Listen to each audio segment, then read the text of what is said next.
નમસ્કાર વિદ્યાર્થી મિત્રો, સ્વાગત છે તમારું એમડબ્લ્યુપી એજ્યુકેશન યુટ્યુબ ચેનલમાં। આજે આપણે જોવાના છે ધોરણ નંબર 7 માં આઈડિયલ ની અંદર સંસ્કૃત વિષયનું સોલ્યુશન કરવા જઈ રહ્યા છીએ। તો દરેક વિદ્યાર્થીને નમ્ર વિનંતી છે કે જો ચેનલને સબસ્ક્રાઇબ કરવાનું બાકી હોય તો ઝડપથી સબસ્ક્રાઇબ કરો અને વિડીયોને લાઈક બટન આપવાનું ભૂલશો નહીં। ચલો તો બીજો પાઠ આપણે જોઈએ, તેનો સોલ્યુશનમાં પેલો પક્ષી કી વદતી, બરોબર? તો કોડરૂપ પક્ષી કુત્ર અત્ર તત્ર ગચ્છતિ, બરોબર? તો આકાશ છે। કોડરૂપ શબ્દની આપણે સંધિ છોડવાની છે, તો બી ઓપ્શન આવશે, ક વત્તા અરુ। કોડરૂપ ઇતિ શબ્દસ્ય કા અર્થ, એનો મતલબ શું થાય છે? ક નિરોગી।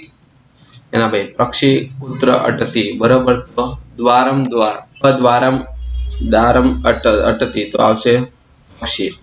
નાકી કુરવંતી, બરોબર? તેમાં આવશે ઉપહાસમ। એના ભાઈ આઠમું છે કી નિરાશ ભવતી, તો આવશે પક્ષી। કુર્પિકાના દદાતી, બરોબર? તો ઉત્તર। વાઘભટ્ટમ કી શૃણોતી, તો આવશે કોડરૂપ, બરોબર? કોનો અવાજ સાંભળે છે? સ્વસ્થાન ગચ્છતિ, બરોબર? તો આવશે પક્ષી। વાઘભટ્ટમ નમતી, તો આવશે પક્ષી। પક્ષી ખાલી જગ્યા નમતી, તો આવશે ઋષિ।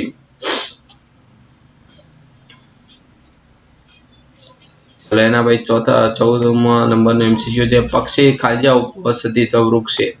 પક્ષી કોને નમન કરે છે? વાઘભટ્ટને। ખાલી જગ્યા પૂર્ણ કરવાની છે, એમાં પેલું પક્ષી પુનઃ પુનઃ વદતી, કોડરૂપ। પક્ષી આકાશે અત્ર તત્ર ગચ્છતિ। ચના ઉપહાસમ કુર્વન્તિ। પક્ષી નિરાશમ ભવતિ। ક અપી વૃક્ષસ્ય અધઃ વેદર્ષિ અસ્તિ। વાઘભટ્ટમ વેદર્ષિ અસ્તિ। સંતુષ્ટ પક્ષી ઋષિમ સમમ અગચ્છતિ। ચલો હવે અહીંયા તમને ખરા ખોટાના સોલ્યુશન આપેલા છે, તો દરેક વિદ્યાર્થીને નમ્ર વિનંતી છે કે અહીંયા તમને દરેક પ્રશ્નના સામે ખરા ખોટાનું સોલ્યુશન આપેલું છે, તમારે આઈડિયલ ની અંદર સોલ્યુશન લખવાનું રહેશે। ચલો સાચા શબ્દ ઉપર આપણે ટીક માર્ક કરવાનું છે। અત્ર તત્ર એટલે અહીં તે। ઉપહાસમ એટલે કે મજા। અટતી એટલે કે ભડકે છે। શૃણોતી એટલે કે સાંભળે છે। ઋતુભૂક એટલે કે ઋતુ અનુસાર ભોજન। સ એટલે કે તે। પુનઃ એટલે કે વારે વારે।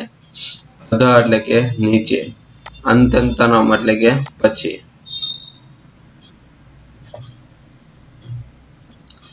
પ્રશ્નમાં છે પક્ષી આકાશમાં ક્યાં જાય છે? તો કે આમ તેમ જાય છે। પક્ષી વારંવાર શું બોલે છે? તો કે પક્ષી વારંવાર બોલે છે કોણ નિરોગી છે, કોણ નિરોગી છે। કોણ નિરોગી એવું કોણ બોલે છે? તો કે પક્ષી બોલે છે। પક્ષી કેમ નિરાશ થઈ જાય છે? કોઈ ઉત્તર આપતું નથી, તેના માટે પક્ષી નિરાશ થાય છે। પક્ષી કયો પ્રશ્ન વારંવાર પ્રશ્ન પૂછે છે? કે કોણ નિરોગી છે, એવો પ્રશ્ન। પક્ષીનો પ્રશ્ન સાંભળી અને લોકો શું કહે છે? કે લોકો એની મજાક ઉડાડે છે। વાઘભટ્ટ શું સાંભળે છે? વાઘભટ્ટ કોણ નિરોગી છે તેવું સાંભળે છે। વાઘભટ્ટ શું કરશે પછી?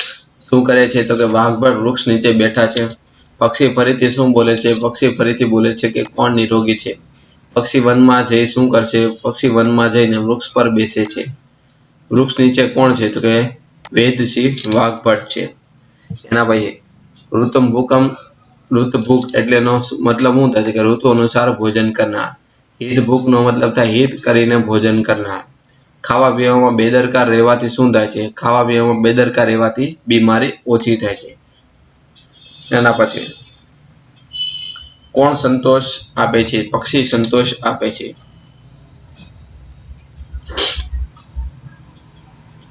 ચલો 16મું છે ઋષિને નમન કરીને પક્ષી શું કરે છે?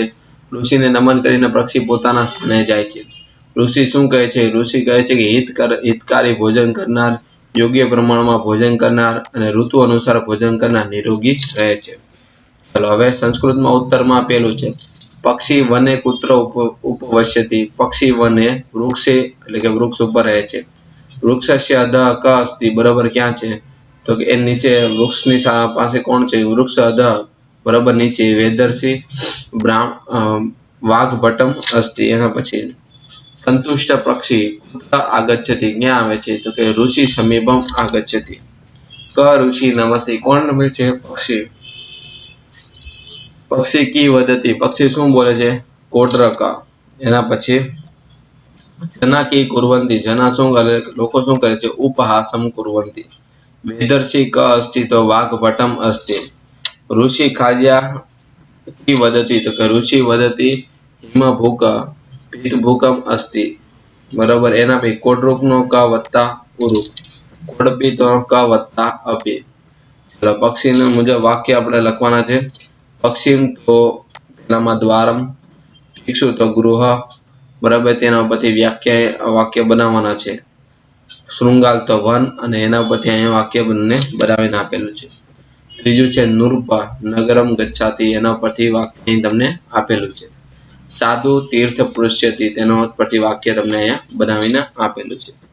તો ખાલી જગ્યા છે એમાં પેલી છે યોગ્ય સ્વરૂપ વડે આપણે, બરાબર. તો આ બંનેમાંથી કયો વિકલ્પ આવશે તે આપણે લખવાનું છે. પક્ષી વન ગચ્છતિ અને વૃક્ષે ઉપવશ્યતિ, છાત્ર વિદ્યાલયમ ગચ્છતિ અને આસને ઉપવશ્યતિ, અધિકારી કાર્યાલયમ ગચ્છતિ અને આસંદે ઉપવશ્યતિ, ભક્ત મંદિરે ગચ્છાતિ અને પૂજા સ્થાને ઉપવશ્યતિ, સિંહમ વનમ ગચ્છતિ અને વૃક્ષાંતલે ઉપવશ્યતિ. એના પછી સંસ્કૃતમાં વાક્ય લખવાના છે. એક પક્ષી છે, એકઃ પક્ષી અસ્તિ. કોણ નિરોગી છે? તો કે કઃ નિરોગી અસ્તિ. પક્ષી નિરાશ થાય છે, પક્ષી નિરાશ ભવતિ. તો વિદ્યાર્થી મિત્રો, આ હતું આપણે ચેપ્ટર નંબર એટલે કે પાઠ નંબર 2 નું સોલ્યુશન. હવે નેક્સ્ટ વિડીયો લેક્ચરમાં પછીનું સોલ્યુશન આપણે જોવાના છીએ. તો તેના માટે ચેનલને તમે સબસ્ક્રાઇબ કરી દો. તમારા મંતવ્ય અમને અવશ્ય કોમેન્ટ બોક્સમાં જણાવો. Thank you. જય હિન્દ.